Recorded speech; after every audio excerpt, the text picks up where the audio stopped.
பார்த்து அருளை செய்த வார்த்தையை கேட்டு ஸ்ரீ மூர்த்திகாட்சியின் திருவுள்ளத்தில் முகப்பெல்லாம் ஒழுங்கத்தாலே தோன்றும்படி அலக்கத்து நோக்கத்து விடுவதாய் கொண்டு ஸ்ரீ நாராயணனை பார்த்து உருவாக்கி விண்ணப்பம் செய்தார்.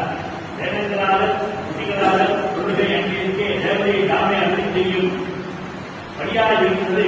இப்பாட்டில் வைபவம் இருந்தபடியே இப்படிக்கு ஒத்த கீதம் பிரபத்தாலே தேவருடைய குமரிகளுக்கு ஞானொருவன் அவனை அருள் செய்யுங்கள் என்று விண்ணப்பம் செய்தார். ஸ்ரீ பகவான் மகாதா இப்படி விண்ணப்பம் செய்த பூமி பிரார்த்தியை நிராகரித்து ஸ்ரீ வராநாயனார் ஒரு வார்த்தை அருள் செய்கிறார். பாப்பனை யாருக்கும் நம்ம வாங்குவோர் நாவு பிறந்தவராக என்று நீர் நம்மை சொல்லும்படி உங்களோடு நாம் அழைத்துக் கொள்கிற வார்த்தையை முடியாதே, இது சத்தியமான வார்த்தையாயிருக்கிறது. யாரொருவன் நம்மை பாடி நம் தெரிவித்திருக்கிறார் அவனை கருகிறோம் தானும் கேள்வி என்று அருளை செய்கிறார்.